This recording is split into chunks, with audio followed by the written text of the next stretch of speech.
Good evening and welcome to the July 14th meeting of the Beavercreek Parks Recreation and Culture Board. We are excited to be back for the first time since February, so hopefully you'll be able to see our enthusiasm through our masks as we are practicing safety protocol this evening as we talk about what's going on with Parks, Recreation, and Culture. And Jackie, will you help us begin with the roll call, please? Mr. Corbett. Here. Mrs. Fulcher. Here. Mrs. Heaton. Here. Mr. Tips. Here. Mrs. Meyer is joining us virtually this evening. Great. Yeah, thank you, Jackie. And then Aaron Harris from the Parks, Recreation, Culture Department is also joining us remotely. And you may not be able to hear them, but if they have anything to pass along, I'll share that with you. We're going to start tonight with the approval of the agenda, and I'll give you a second to look at that if you have not already. And once you have, if somebody would like, I'll accept a motion to approve. Make a motion to approve the agenda. Do I have a second? Thank you, Dan. All in favor of approving the agenda, say aye. Aye. Thank you. And then we also have before you the minutes from our February 11th meeting. And it may take a minute to familiarize yourselves with what we actually talked about several months ago, but when you're ready, I'll accept either changes or a motion to approve the minutes from February 11th.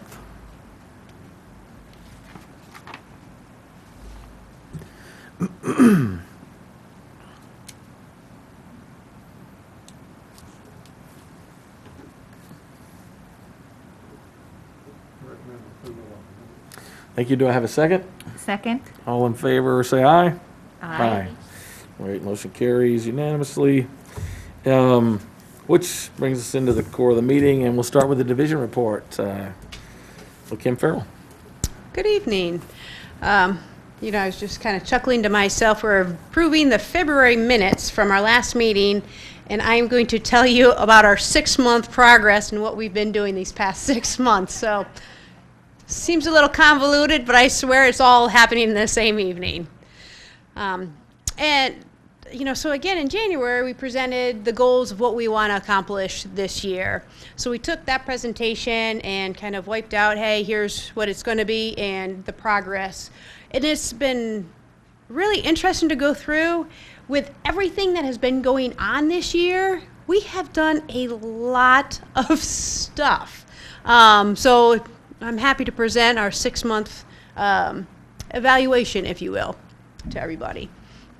So again, we're looking at July, and we'll go through Senior Center, Recreation, and Parks. July is Parks and Recreation Month. Their big campaign is We Are Parks and Recreation.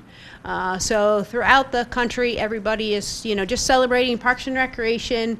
It's been really kind of neat to see everybody and a lot more people using our parks these days. So we have seen an uptick in visits. And again, across the state and across the country, a lot of people are getting out a lot more because everything else has been shut down. So we appreciate the support and everybody using our facilities, our green space facilities, I should say. And I want to say thank you to Mr. Corbett for coming to City Council. I don't think it was last Monday, maybe a couple Mondays ago, for accepting a proclamation from the mayor deeming this Parks and Recreation Month.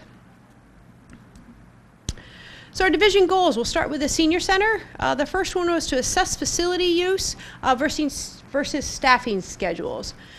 So I always like to see, hey, are we serving everybody that we're looking to? Do we need to be open more in the evening? Do we need to open, not necessarily earlier, but we want to make sure that when we have staff is when the Senior Center is open, and we want to serve as many people as possible. So as we went through and we looked at any membership sign-in reports, all of that type of stuff, we realized there is a little bit of a gap earlier in the day. And so we have a part-time recreation coordinator in charge of all our classes, whether it's recreation or senior center. And she was splitting her time between the recreation office and the senior center. So we have moved her more over to the senior center. So that's more of her home base to help them out a little bit more. We have not changed prior to the COVID pandemic, we did not plan on changing any of the hours. We'll still do the 9 to 7 Monday through Thursday, 9 to 4 on Fridays, and then 9 to noon on Saturdays. The facility is still not open. We're waiting for the governor to give us the okay. When we are able to open, those facility hours may change depending on guidelines and what we need to do to keep everybody safe. So I can't promise the hours are going to look exactly the same, but we're getting a lot of questions. We plan on opening as soon as we can and as soon as we get the okay and we can open it safely for everybody. So that's our number one goal. One of the other thing is the facility maintenance plan. The building itself, oh goodness, we celebrated, no, I'm drawing a blank. Was it 10 years? About like maybe 5 or so years ago? Yeah, 2005 we opened up. I think that's right. So we're looking at about 15 years. Everything that was in that building was brand new when we opened it. So now everything is aging all at once. So what we've been trying to work on is an equipment replacement plan, preventive maintenance, and so we've really gotten into that this past year. We have a replacement list for all the fitness equipment, all the kitchen appliances, and then also have a contract with the HVAC system, so then that way we can monitor those, and we're replacing 3 of those units in August. So we are starting to try to replace before things go totally bad.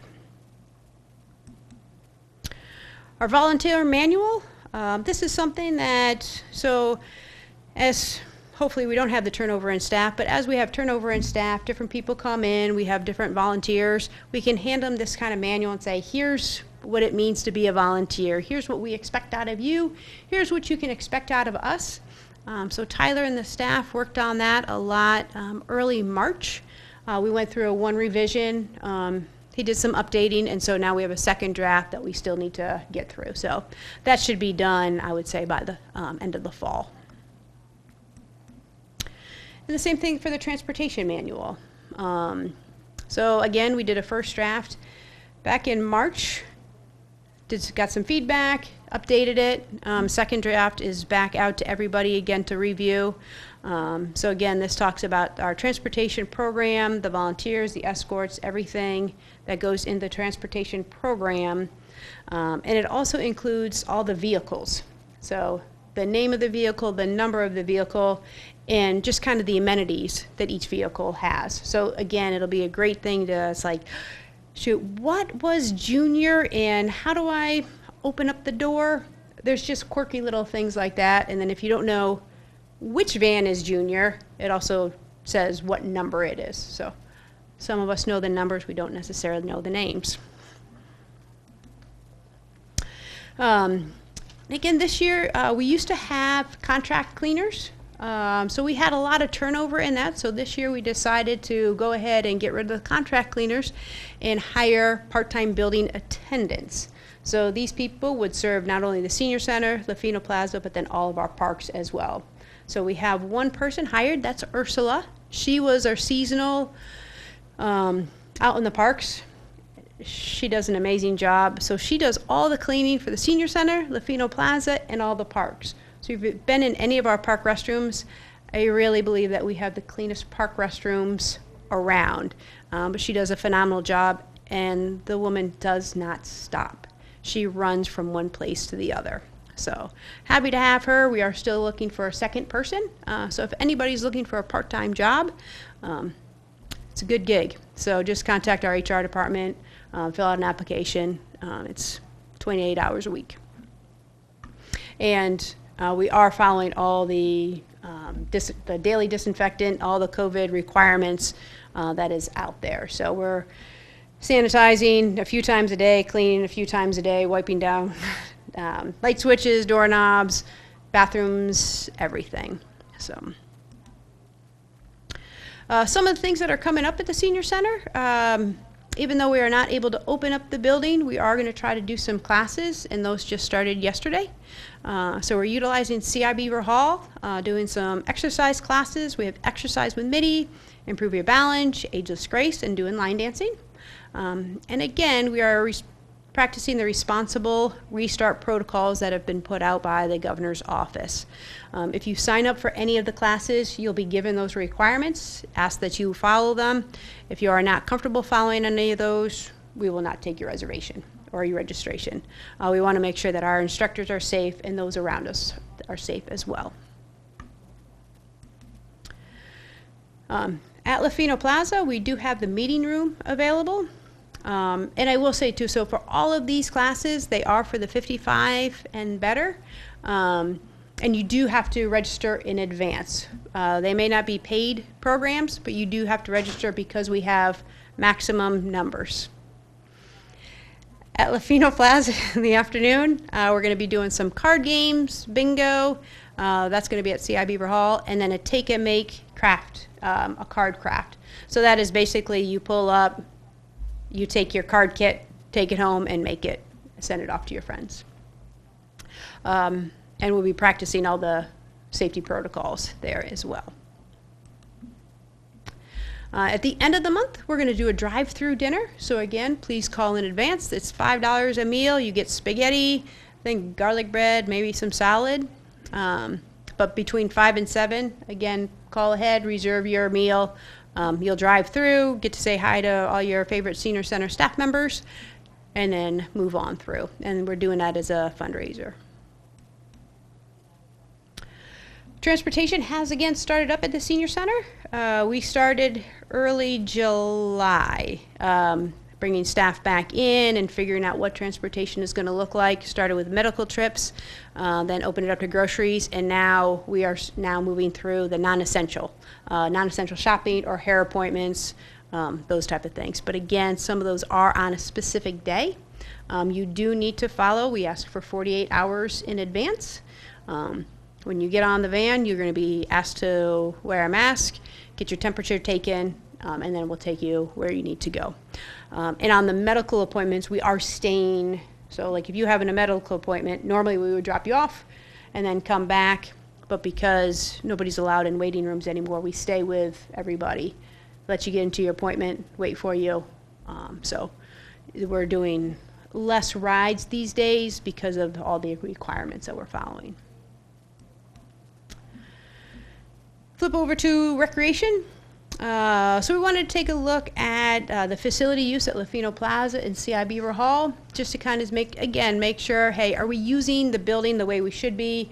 We always like to increase the rentals for both the hall and Lofino Plaza. I have to say, chances are we are not going to increase rentals this year. We shut it down mid-March, and then we just opened everything back up early July. And some people are utilizing CI Beaver Hall, trying to do some graduation parties, but a lot of people have backed away because now at CI Beaver, it's a maximum of 40 people that we're allowing in. At the meeting room, it's 16. So, but they're open. If you have a need for either of the indoor spaces, contact our recreation department, and we'll get you set up. And again, we have a whole list of guidelines that we ask that you follow. Our second goal there was the summer camp partnership with Beavercreek City Schools. So again, you always hate to say that I failed another goal, but failed another goal. So we were not able to do summer camp at the school this year.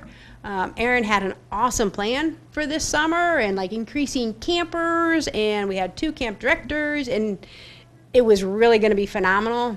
But the best part is she's got all her planning set for 2021. But this year we are able to do summer camp, but we're doing it at the senior center. I know it seems a little weird. We're not able to open at the senior center for seniors, but we are able to open up to kids. Small groups, only 1 counselor per those kids, and those kids do not mix with any of the other groups. So we have all these different bathrooms. We're cleaning all the time, sanitizing, and so we're getting some pretty decent numbers. The kids are coming out, and they are able to get outside. We're working with the church next door, so we can use their field so they can be outside a little bit as well. So happy to, open up that program again. Our numbers are not going to look as great as previous years, but at least we're happy to be able to, and the parents are really happy to have their kids be able to go to camp this summer. Survey feedback for summer programs and events. So we did start sending those out towards the end of last year. We were getting ready to send those out early this year. We did make some adjustments for our softball league, the concert lineup. So every summer when we have concerts, we talk to everybody in attendance, like, hey, did you like the band? Is there anybody that you would like to see? So we had the lineup based on that. We added adult soccer to the sports management interns schedule. We haven't been able to run adult soccer yet, hopefully for the fall, but I'm not sure how that's going to work. And focus on traditional summer camp only with smaller group activities, which actually we are doing. We are focusing just on a traditional camp, not specialty, and they are smaller groups. So we are able to do that. And our park board meetings with 2 groups, we were able to get a few in. I believe Sharon and Candy got a couple in before everybody was sent home. I'm not sure what that looks like for the rest of the year. I feel park board is really the only one that can answer that question. And I don't think a lot of the groups are meeting yet. So they may start up again in the fall, but little by little. So again, we've got the structure down. We've already had the conversation, so it should be easy to just swirl it back around in 2021. Kind of the last couple for recreation was create a new 5-year plan that's in progress. And again, so this will identify areas of priority for growth. So Aaron's looking at the Parks Master Plan and seeing how that relates within recreation. When we did our community surveys, we did ask about recreation programming and what that looks like in the community. So Aaron's taking a look at that. And then our cost recovery policy. Again, this will kind of run in conjunction with our pricing policy that we're starting to look at right now for 2021. And again, we were working on the cost recovery. We just need to swirl back around it. We've got to get our entire staff together in order to work on that. So sometimes that gets a little hairy to try to get all of us in one room. But this will at least help us set appropriate fees and make sure that we're charging where we should be. Still in recreation, update the recreation plan. So again, this is in progress, and this is just that kind of the guidebook of how city recreation is run. When I was a recreation programmer, I started that. I really learned a lot because you just kind of keep asking all these different questions about like how you do things. So pass it on. So that's something that Erin's doing. I certainly don't want her going anywhere, and there shouldn't be any plans that she goes anywhere. But it's something nice to just kind of pass on, or when we have an intern or a part-time person that is she shaking her head? Yes, that she's sticking around? She's gone now. All right, that's awesome. But it is nice, a nice binder for the next All right, thanks, Erin. That they can kind of see, it's kind of their guidebook on how to do everything. And from year to year, we can look as like, okay, so what did we do with this special event? Well, it's all right there. And then goal 8 was to revamp, replace Party in the Park. We had that all planned out. We were going to do a great family recess, but summer was canceled. So, but we'll pick that up again next year. But what we are doing this summer is we were able to do our adult softball leagues. Our youth t-ball, that's in session, and pickleball program with Beavercreek Clay Courts Tennis Club. We've got some classes rolling, our Strollers in Motion, Taekwondo, and Heartful Living workshops, which was virtual. We did some kids classes, the babysitting and kids home alone. And then we also still have coming up, we have a few more weeks of summer day camp, our music camps with Piano Preparatory School, Extreme Quest sports camps, and some more Skyhawk sports camps. So if you're still looking for something for your kids to do this summer, please call our recreation department, go online, and sign up for some stuff. All of our programs are following the safety protocols. So I urge you to take a look at those, make sure that you're comfortable. But we are watching everything that we do to make sure everybody stays safe. So now we'll flip over to parks. This is when I really wish that Erin and somebody else was here helping with the presentation. So on the park side, one of the things that we want to do is perform ADA accessibility assessment for all the park facilities. We are working with the WT group. They were out in early July. They took a tour of all our parks, our facilities, so gathered up the notes, and so we should get that report early fall. And what they're going to do is say, here's what we need to work on, here's what's good, and then help us come up with a transition plan as well, with costs associated with everything. And that'll kind of land just about the time that we're doing budgets for next year. So,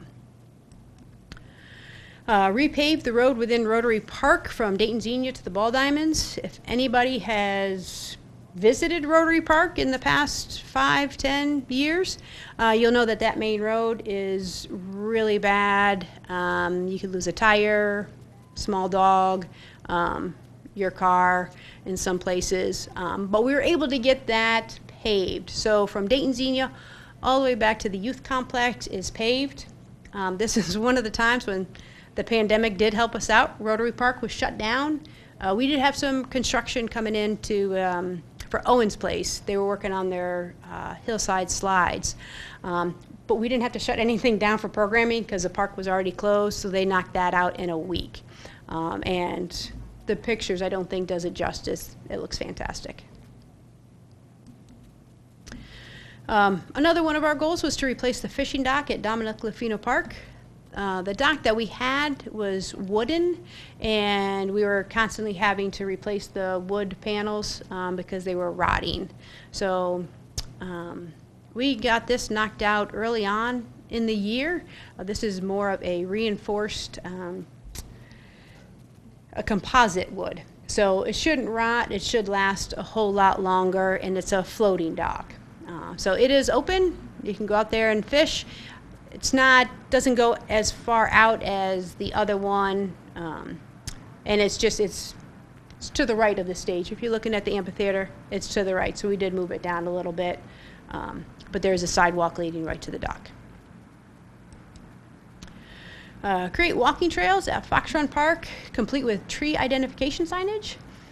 This is just about complete. We've been working with the Tree Advisory Board for the past few years to identify about like 12 trees within Fox Run, have plaques in front of it, and make it kind of a tree walk.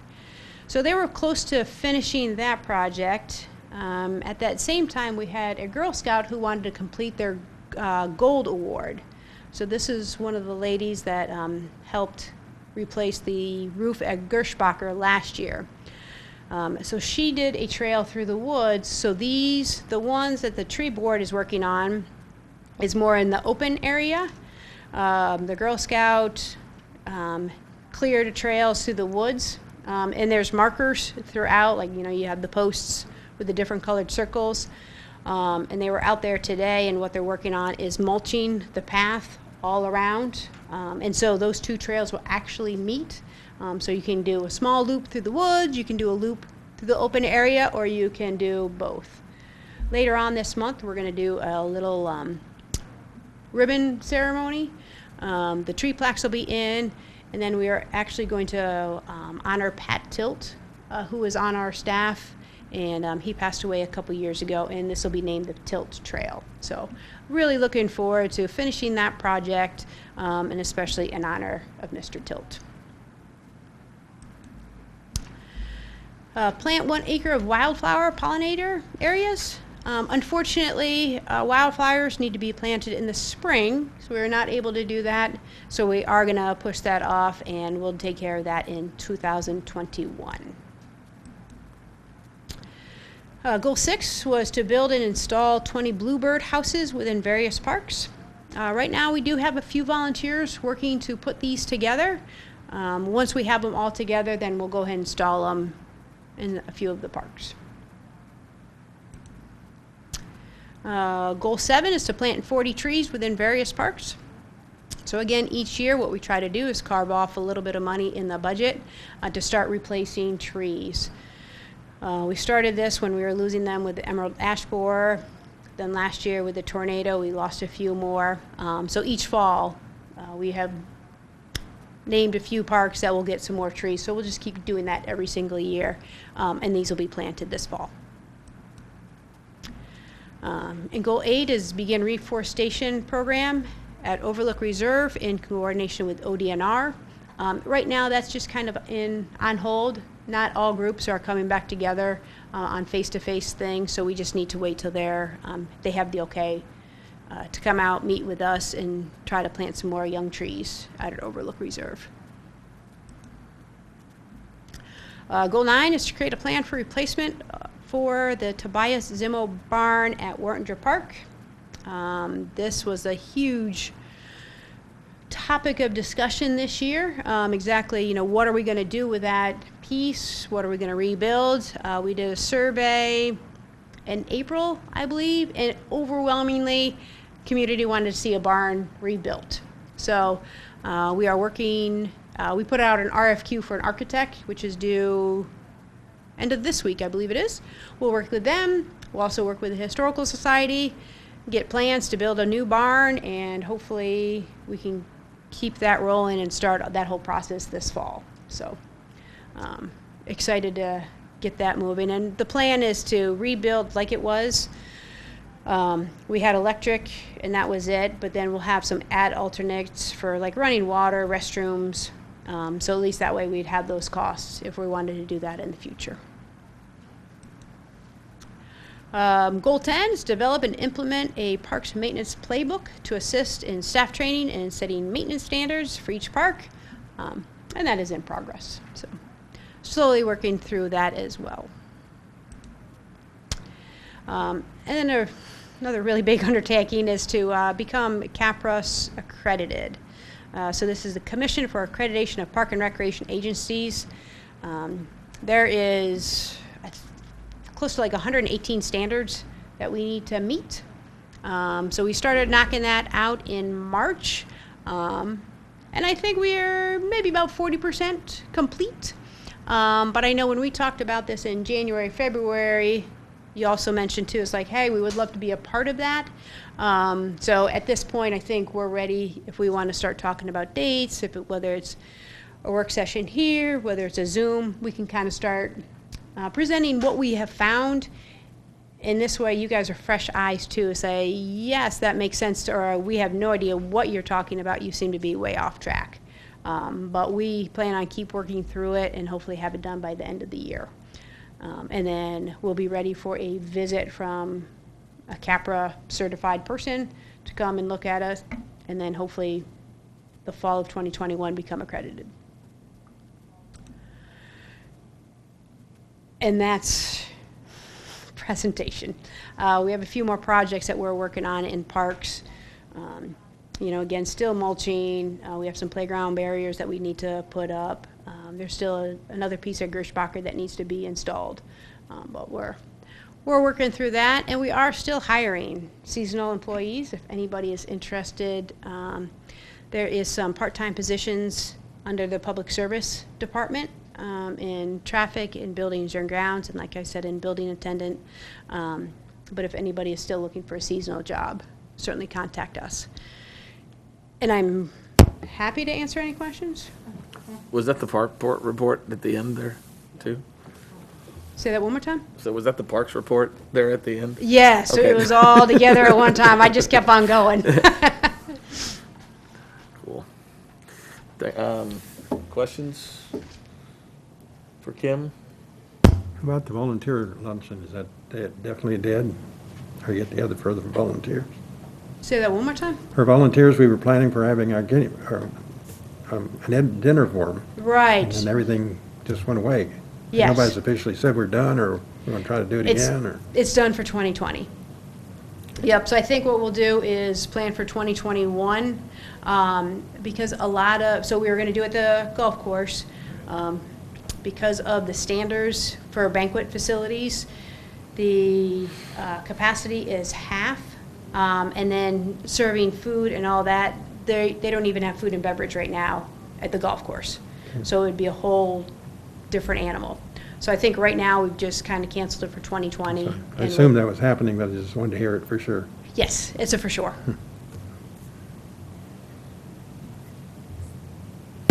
Any other? So for the barn, are they going to try and reuse any of that wood, or was it just? Oh, no, that's a great question. So we did save all the pieces, and if we can use, we have all the beams. They seem to be structurally sound.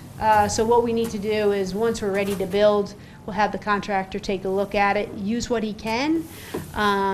If he can't use it, what we may do, because we have all the panels, have the barn built, and then just use maybe some of the old wood as decoration.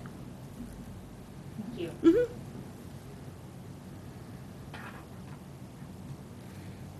Any other questions for Kim? Thank you.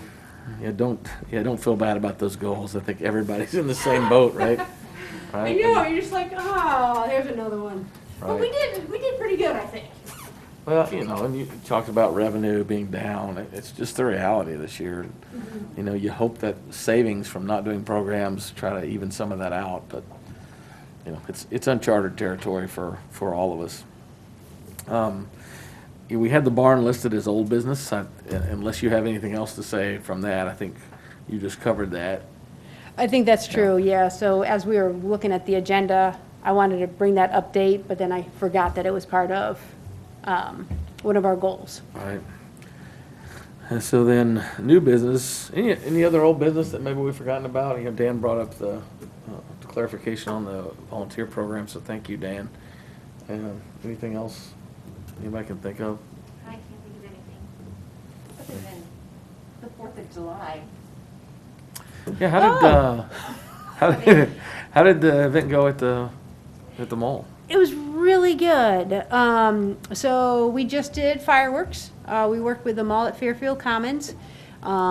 We encouraged everybody to, if they couldn't stay in their car, to at least stay in their parking space, so that way we can stay socially distant. Having the fireworks at the mall gave us a whole different look of fireworks. So when we're at Rotary, we've got bigger shells, shoot them really high to get over the trees. Okay. At the mall, you're more close up, so we had smaller shells, Right. a smaller, or not a smaller, but like a lower show, and more groundwork, which was really kind of cool. Gorgeous evening. The parking lots seemed to be packed. The mall got a sponsor, Germain Honda, to sponsor music, so you could listen to the music through your car stereo along Nice. with the fireworks. And we had a few sponsors as well for fireworks. So happy that people stepped up to sponsor the fireworks. We were able to do it, and glad that people paid attention, stayed socially distant so we could do the fireworks in a safe manner. And I want to thank the mall at Fairfield Commons for working with us on that, because I know they were trying to figure out their event as well, so they had to cancel their Red, White, and Blue. So we just kind of combined it and had fireworks. So thank you. Yeah, I kind of forgot the 4th of July happened. But yeah, no, we were happy to have it out there. It was great. Good. Another comment, are we going to continue to have these meetings on a regular basis now? I think for now, that's the plan. Obviously, we'll have to continue to monitor progress of the pandemic. There are a lot of folks being extra cautious in the last weeks as numbers appear to be going up regarding cases and hospitalizations. And that's another reason to go ahead and pull the plug on the volunteer program, because it really doesn't look like, at least over the next couple months, much is going to change. As you say that, Dan, the next item on here was the CAPRA accreditation piece, and whether or not we want to do those meetings in person or try to do something via technology, via an online meeting.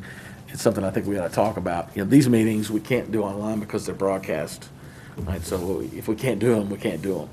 But I'd love to hear people's thoughts on whether or not we'd want to spend time in a work session on this accreditation program via Zoom, I guess, is the platform of choice for the Parks Department right now. So what level of comfort does everybody have with that? I like to meet in person, but, right now, it's probably just smarter not to if we don't have to. I agree, I would be up for a Zoom. Okay.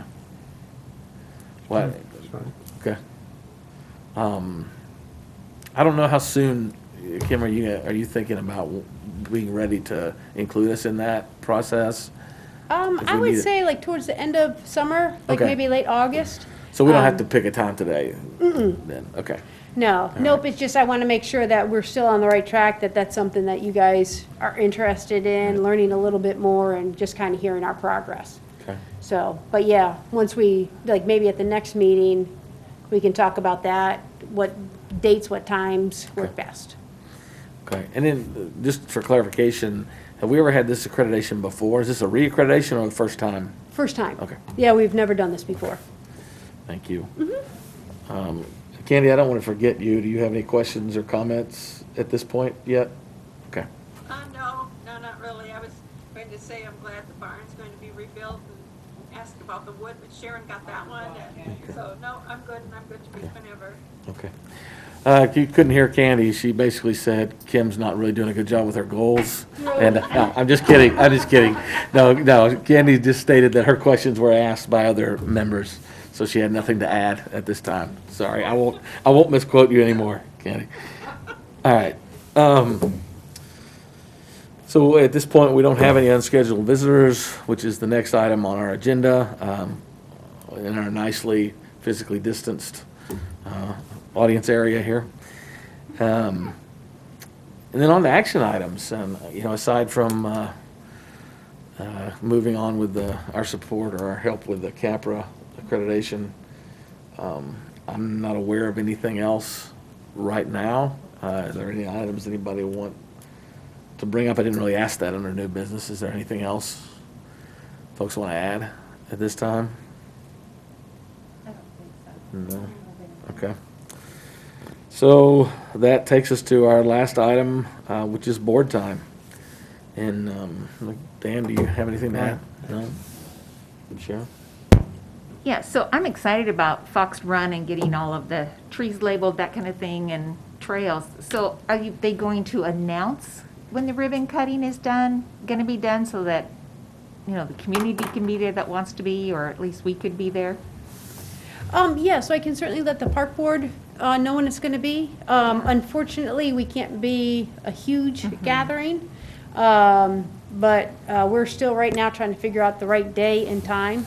But I will share that out with you guys, because the tree board will be there, the Girl Scouts, and then just a couple members of our staff. But yeah, we'll definitely take a lot of pictures, and I encourage anybody to go out there now. If you do visit, please remember it is at the end of a street. There are people that live in those houses. Don't block driveways. So, and then our next phase is to create a smaller parking lot off of the street so people can park and we're not blocking driveways or houses. So, Christina? I would just say thank you for sticking with all of this throughout the challenges that we've all faced. You've done a remarkable job on keeping with your goals and still putting in the work and effort towards those. So thank you for all that you do. Candy, anything I can pass along? No, I'm good, thanks. Not at this time. So, yeah, I would echo what Christina said. It's a very challenging time right now. The rules are changing almost daily.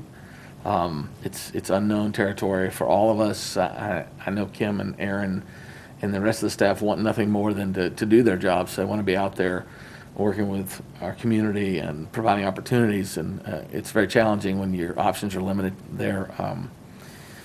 I applaud you for everything you've done to try to be creative, try to continue to engage, especially the seniors, because that's a population I worry about. Worry about isolation. And then I wanted to encourage folks to, now that we've got nice weather and we won't have it for too long, to get out there and enjoy it while we can. Vigorous exercise can boost your immune system, can help you fight off diseases like coronavirus. So there's certainly a lot of benefits to that, but please do it responsibly. Please continue to follow the protocols. It's hard to keep the 6-foot distancing when you're out on the trails and things like that, but I encourage you to continue to do that so we can get close to normal as soon as we can. With that, I have nothing else unless somebody else has something to add. Well, then I'll accept a motion to adjourn. I make a motion to adjourn. Do I have a second? I'll second. All in favor of adjourn, say aye. Aye. Motion carries, meeting adjourned.